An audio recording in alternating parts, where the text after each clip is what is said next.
साक्षात् परब्रह्म तस्मै श्री गुरुवे नमः। अखण्डमण्डलाकारं व्याप्य येन चराचरं तत्पदं दर्शितं देवं तं नमामि गुरुदेव। बोलो गुरु भगवान की जय। गजाननं भूतगणाभिसेवितं कपित्तजम्बूफलचारुवक्त्रम् उमासुतं शोकविनाशकारिकं नमामि विघ्नेश्वरपादपङ्कजं। बोल गणपति गजानन भगवान की जय। सर्वमंगलमंगले शिवे सर्वार्थसाधिके शरण्ये त्र्यंबके गौरी नारायणे नमस्तुते। शरणागत दीनार्थ परित्राणपरायणे सर्वशास्त्र देवी नारायणी नमस्तुते। बोलो जगदम्बा रानी की जय। कर्पूर गौरम करुणावतारम संसारिचारम भुजगेन्द्रम सदा संतं हृदयारविन्दे भवं भवानी सहितं नमामि।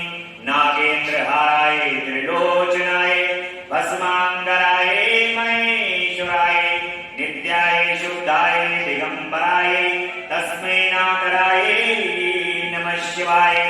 ओम नमः शिवाय। ओम नमः शिवाय। ओम नमः शिवाय। भगवान श्री गुरुदेव की असीम अनुकंपा से माता पिता के आशीर्वाद आप सभी भक्तों के भाग्य के कारण आपकी प्रेम श्रद्धा विश्वास निष्ठा के कारण जगदम्बा अम्बा पराशक्ति भगवान शिव की असीम कृपा दसों दिशाओं से बरसने वाली कृपा के कारण ही आज भगवान की कथा का 16वां 16 दिवस है भगवान की कथा का। और भगवान की कथा परम आनंद को प्रदान करने वाली है। ये अनुभव आप पिछले 16 दिन से लगातार कर रहे हैं। उनकी कथा जैसे मानो व्यक्ति जब सुनने का या सुनाने का नंबर लगाता है तो ऐसा लगता है कि ये कथा निरंतर अविरल रूप से चलती रहे। जितने दिन के लिए इस कथा को करने का संकल्प लिया गया है ये कथा उतने दिन तक 24 घंटे लगातार चलती है। ऐसी मन के अंदर भक्तों के भावना है, क्योंकि ऐसी प्रेम श्रद्धा विश्वास आस्था निष्ठा भगवान के प्रति उनका प्रेम भक्तों को उनकी कथा से जोड़े। कथा भगवान को श्री चरण कमल से जोड़ने का काम करती है और उनके श्री चरण कमल की जब कृपा होती है तो कथा सुनने को प्राप्त होती है। हर व्यक्ति इस कलिकाल के अंदर भगवान की कथा को सुनने का अवसर प्राप्त नहीं कर सकता। जिस प्रकार से आप लोगों के लिए इस कथा की व्यवस्था की गई है, आप लोग जिस प्रकार से इस कथा को सुन रहे हैं और सुना रहे हैं दूसरों को, उस तरीके की कथा की व्यवस्था इस कलिकाल में संभव नहीं है। क्योंकि भगवान जब विशेष कृपा करते हैं, उनकी जब विशेष कृपा होती है तब उनके एक एक शब्द और उनके एक एक वर्णन को सुनने का अवसर प्राप्त हो। इस प्रकार से कथा पूर्व काल में कोई एक व्यक्ति किसी गांव में या क्षेत्र में या मोहल्ले में बैठ करके वो कथा सबको सुनाता था और समझाता था। ये पूर्व काल की बात है। परंतु आने वाले समय में जब आधुनिकता धीरे धीरे बढ़ती चली गई, उसके बाद पश्चात कथा का जो है वो विस्तार होता चला गया। भीड़ तो बढ़ गई, भीड़ पंडालों के अंदर लाखों की भीड़ हो गई, परंतु कथा संक्षेप में केवल कथा का सार ही बताया जाता है। जो पूर्ण कथा है वो सुनने का अवसर भक्तों के पास से चला जाता है। ऐसा ही इस कलिकाल के अंदर हम सबको भगवान शिव की कृपा से ये अवसर प्राप्त हुआ है कि प्रभु ने हम सबको इस कथा को सुनने का अवसर प्रदान किया है। उनकी परम कृपा हुई है और एक एक शब्द जो कि अमृत के रूप में हमारे कानों के माध्यम से हमारे हृदय में पहुंच रहा है, ये भगवान की परम असीम कृपा। कल की कथा में हमने देखा था कि भगवान ने किस प्रकार अपने भक्त को अहंकार से बचाया है। अहंकार रूपी जो बीज उनके भक्त नारद के अंदर उत्पन्न हुआ है, वो अहंकार रूपी बीज के लिए भगवान को किस प्रकार की लीला का रचना करनी पड़ जाती है।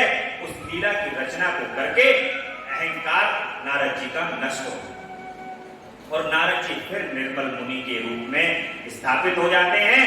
और आगे की लीला भी भगवान को करनी है। एक लीला भगवान ने नारद जी के लिए रचाई है जो नारद जी के अभिमान को दूर करता है, और दूसरी लीला भगवान ने रचाई है कि जो उनको अवतरित होकर के इस पृथ्वी पर नारद जी महामुनि के मुंह से श्राप, भक्त के मुंह से भगवान श्रापित हो रहे हैं और भक्तों का ही कल्याण करने के लिए इस पृथ्वी पर जो भक्त यदि श्राप भी दे तब भी मनुष्य का कल्याण। एक बात हमेशा याद रखिएगा, यदि कोई भी संत महात्मा भगवान के प्रेमी, भगवान के भक्त यदि गुस्से में भी आपसे कोई बात कह देते हैं तो वो गुस्से में भी कही हुई बात आपके लिए कल्याणकारी और आशीर्वाद तो उनका परम कल्याण है। परंतु ये देखिए, नारद जी भक्त वत्सल हैं, भक्त वत्सल भगवान को श्राप दे रहे हैं। नारद जी भक्त हैं भगवान के और उसके माध्यम से करोड़ों और आज तक इस धरती पर भगवान के द्वारा आज तक भगवान राम के द्वारा इस धरती का कल्याण हो। नारद जी ने तो एक बार श्राप दिया और भगवान को वैकुंठ से इस पृथ्वी पर आना पड़ा, परंतु उस श्राप से आज तक ये पृथ्वी तृप्त नहीं हो पा रही है। आज तक ये पृथ्वी जो है वो भक्तों के हृदय के लिए कैसे निर्मल कर देती है। जैसे ही भक्त एक बार कहता है राम राम राम, वैसे ही हृदय के अंदर मानो करोड़ों अरबों ठंडक, किलोग्राम की ठंडक जो है वो हृदय के अंदर समाहित हो जाए। श्री राम जय राम जय जय राम, श्री राम जय राम जय जय राम, श्री राम जय राम जय जय राम, श्री राम जय राम जय जय राम, कौशल्या के प्यारे राम, श्री राम जय राम,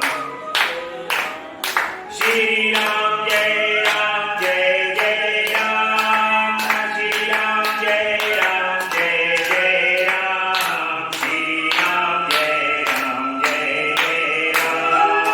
बोले सियापति रामचंद्र भगवान की जय।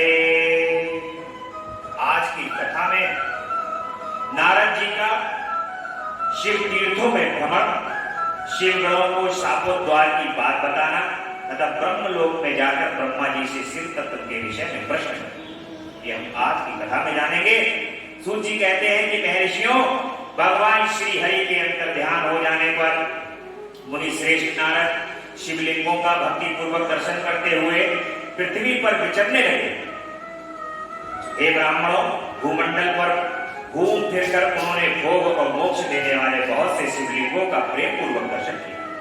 दिग्वदर्शी नारद भूतल के तीर्थों में विचर रहे हैं और इस समय उनका चित्त शुद्ध। यह जानकर वे दोनों शिवगण उनके पास गए। वे उनके दिए हुए शाप से उद्धार की इच्छा रखकर वहां गए। उन्होंने आदर पूर्वक मुनि के दोनों पैर पकड़ लिए और मस्तक झुकाकर भली भांति प्रणाम करके शीघ्र ही इस प्रकार शिवगण कहते हैं कि हे ब्राह्मण, हम दोनों शिव के गण हैं। मुनि, हमने ही आपका अपराध किया। राजकुमारी श्रीमती के स्वयंवर में आपका चित्त माया से मोहित हो रहा था। उस समय परमेश्वर की प्रेरणा से आपने हम दोनों को शाप दे दिया। वहां उसमें जानकर हमने चुप रहना जानना ही अपनी जीवन रक्षा का उपाय समझा। इसमें किसी का दोष नहीं है, हमें अपने कर्म का ही फल प्राप्त हुआ है। हे प्रभु, अब आप प्रसन्न होइए और हम दोनों पर अनुग्रह करें। भक्त का हृदय बहुत निर्मल है। देखिए, भगवान कृपा करते हैं, उनका हृदय तो अति कोमल। भगवान का हृदय तो अति कोमल है, परंतु उनके भक्त का हृदय अपने भगवान से भी ज्यादा कोमल। नारद जी से जब दोनों गण प्रार्थना करने लगे, नारद जी परम भक्त हैं और नारद जी कहते हैं कि आप दोनों महादेव जी के गण हैं, सत्पुरुषों के लिए परम सम्माननीय हैं, अतः मेरे मोह रहित एवं सुखदायक यथार्थ वचन को सुनिए। पहले निश्चय ही मेरी बुद्धि भ्रष्ट हो गई थी, बिगड़ गई थी और मैं सर्वदा मोह के वशीभूत हो गया, इसलिए आप दोनों को मैंने शाप दे दिया है। शिवगणों, मैंने जो कुछ कहा वह वैसा ही होगा, तथापि मेरी बात सुनिए, मैं आपके लिए शापोद्धार की बात बता रहा हूं। आप लोग आज मेरे अपराध को क्षमा कर दें। मुनिवर विश्रवा के वीर से जन्म ग्रहण करके आप संपूर्ण दिशाओं में प्रसिद्ध कुंभकर्ण और रावण नामक राक्षस का पद प्राप्त करेंगे और बलवान वैभव से युक्त तथा परम प्रतापी होंगे। भगवान शिव के ही गण हैं ये रावण और कुंभकर्ण, जो परम भक्ति करते हैं भगवान शिव की। लेकिन अब नारद जी का इनको श्राप लग गया है, भगवान शिव को इन दोनों गणों का अपने उद्धार भी करना। अब इन दोनों गणों का उद्धार कैसे होगा? जब तक प्रभु श्री राम नहीं आएंगे तब तक उद्धार नहीं। भगवान राम की प्राप्ति कैसे हो, भगवान राम कैसे मिले, इसके लिए नारद जी द्वारा इन दोनों गणों को श्राप दिलाया गया है। समस्त ब्रह्मांड के राजा होकर शिव भक्त एवं जितेंद्रिय हो और शिव के ही दूसरे स्वरूप श्री विष्णु के हाथों मृत्यु पाकर फिर अपने पद पर प्रतिष्ठित हो जाओ। भगवान विष्णु से मृत्यु को प्राप्त हो गए, ऐसा नारद जी ने कहा कि तुम्हारा उद्धार हो जाएगा और फिर से शिवलोक को प्राप्त हो जाओ। पुनः सूत जी कहते हैं कि महर्षियों, महात्मा नारद मुनि की यह बात सुनकर वे दोनों शिवगण प्रसन्न हो आनंद अपने स्थान को लौट गए। श्री नारद जी भी अत्यंत आनंद चित्त और अनन्य भाव से भगवान शिव का ध्यान तथा शिव तीर्थों का दर्शन करते हुए बारंबार भूमंडल में विचरण करते। अंत में वे सबके ऊपर विराजमान शिवप्रिया काशीपुरी में गए, जो शिव स्वरूपणी एवं शिव को सुख देने वाली। काशीपुरी का दर्शन करके नारद जी कृतार्थ हो गए। उन्होंने भगवान काशीनाथ का दर्शन किया और परम प्रेम एवं परमानंद से युक्त हो उनकी पूजा की। काशी का सानंद सेवन करके वे मुनि श्रेष्ठ कृतार्थ का अनुभव करने लगे और प्रेम से विहल हो उनका नमन वर्णन एवं स्मरण करते हुए ब्रह्मलोक को पहुंचे। निरंतर शिव का स्मरण करने से उनकी बुद्धि शुद्ध हो गई थी। वहां पहुंचकर शिव तत्व का विशेष रूप से ज्ञान प्राप्त करने की इच्छा से नारद जी ने ब्रह्मा जी को भक्ति पूर्वक नमस्कार किया और नाना प्रकार के स्तोत्रों द्वारा उनकी स्तुति करके उनसे शिव तत्व के विषय में उस विषय समय पर नारद जी का हृदय भगवान शंकर के प्रति भक्ति भाव से परिपूर्ण। नारद जी बोले कि ब्राह्मण पर ब्रह्म परमात्मा के स्वरूप को जानने वाले हे पितामह जगत प्रभु, आपके कृपा प्रसाद से मैंने भगवान विष्णु के उत्तम महत्व का पूर्णतः ज्ञान प्राप्त किया है। भक्ति मार्ग, ज्ञान मार्ग, अत्यंत द्रुत तपो मार्ग, दान मार्ग तथा तीर्थ मार्ग का भी वर्णन सुना है, परंतु शिव तत्व का ज्ञान मुझे अभी तक नहीं हुआ है। मैं भगवान शंकर की पूजा विधि को भी नहीं जानता। अतः हे प्रभु, आप क्रमशः इन विषयों को तथा भगवान शिव के विविध चरित्रों को तथा उनके स्वरूप तत्व, प्राकट्य, विवाह, गृहस्थ धर्म सब मुझे बताइए। देखिए, भगवान शिव ऐसे देव हैं जो हमें ये शिक्षा देते हैं कि परम ध्यान की मुद्रा में रहने के बावजूद भी भगवान शिव पारिवारिक गृहस्थ है। उनके पुत्र पुत्रियां और इतना बड़ा भगवान शिव का समाज है। जगदम्बा उनके सदैव साथ में विराजित रहती हैं। ऐसा जानिए कि परम ध्यान की मुद्रा में रहने के बाद, परम चिंतन में रहने के बावजूद भी भगवान शिव किस प्रकार से अपने परिवार का निर्वहन कर रहे हैं। इसी प्रकार से मनुष्य को भी संसार के अंदर रहते हुए शिव के तत्व को जानते हुए, शिव के अंदर रमण करते हुए, अपने कर्तव्यों को निर्वहन करते हुए संसार के अंदर रहना चाहिए। अपने गृहस्थ धर्म का पालन करते हुए, जो व्यक्ति गृहस्थ है, गृहस्थ धर्म का पालन करते हुए उसके अंदर सन्यास की भांति जिस प्रकार से भगवान शिव ध्यान की मुद्रा में रहते हैं और अपने परिवार का और अब सबका निर्वहन करते हैं, उसी प्रकार से मनुष्य को भी उससे शिक्षा लेकर के अपने जीवन का निर्वहन करना चाहिए। अतः प्रभु आप क्रमशः इन विषयों को बताइए। निष्पाप पितामह, ये सब बातें तथा और भी जो आवश्यक बातें हों उन सबका मुझे वर्णन करिए। प्रजानाथ, शिव और शिव के आविर्भाव एवं विवाह का प्रसंग विशेष रूप से कहिए तथा कार्तिकेय के जन्म की कथा मुझे सुनाइए। ये प्रभु, पहले बहुत लोगों से मैंने सुनी है किंतु तृप्त नहीं हो सका हूं, इसलिए आपकी शरण में आया हूं, आप मुझ पर कृपा करें। अपने पुत्र नारद की एवं सुंदर लोक पितामह ब्रह्मा वहां पर इस प्रकार बोले। आज की कथा भगवान की कृपा से यही विश्राम लेगी। कल की कथा में महाप्रलय काल में केवल सद्ब्रह्म की सत्ता का प्रतिपादन, उस निर्गुण निराकार ब्रह्म से ईश्वर मूर्ति का प्राकट्य, सदाशिव द्वारा स्वरूप भूता शक्ति का प्रकटीकरण, उन दोनों के द्वारा उत्तम क्षेत्र काशी या आनंद वन का प्रादुर्भाव और शिव के वामांग से परम पुरुष का आविर्भाव तथा उनके सकाश से प्राकृतिक तत्वों की क्रमशः उत्पत्ति का वर्णन किया। भगवान की कथा आज आनंदमयी कथाएं ही विश्राम लेते हुए कल की कथा को हम विस्तार से करेंगे और बड़ा सुंदर स्वरूप आने वाला है। कार्तिकेय जी का जन्म, भगवान का विवाह, किस प्रकार से विवाह होता है और आप इस कथा का आनंद भगवान की कृपा से लें। बोले शंकर भगवान की जय।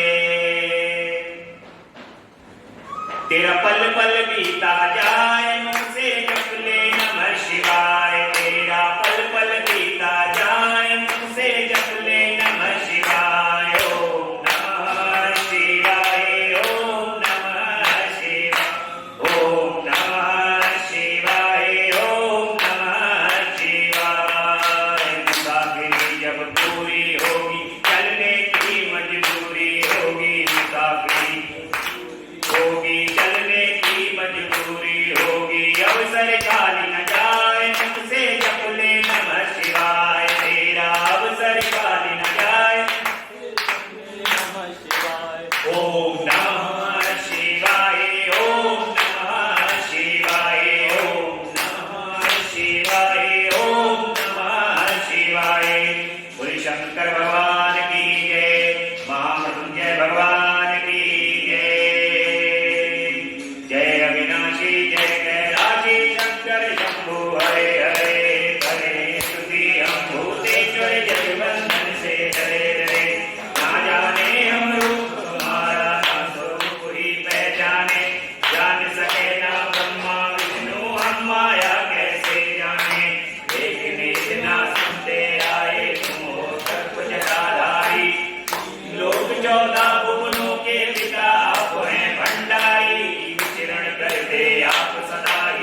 जाप कर नमः शिवाय, प्रकट जाप कर नमः शिवाय, सारे उतर गए बड़े बड़े। जय अविनाशी जय कैलाशी शंकर शंभु हरे हरे। पार्वती माँ उमा भवानी गिरिया गौरी संग रहे, कानन कुंडल चूल कमंडल रवि बभूति अंग रहे। रिद्धि सिद्धि धन देने वाले, रिद्धि सिद्धि धन देने वाले, सारे संकट दूर करो, निसंतानों को संताने, निर्धन के भंडारे भरो। मांग रहे वरदान आपकी चरण शरण में पड़े पड़े। जय अविनाशी जय कैलाशी शंकर शंभु हरे हरे। करे स्तुति हम भूतेश्वर जगबंधन से डरे डरे। बोलिए शंकर भगवान की जय, महामृत्युंजय भगवान की जय। बोलिए हर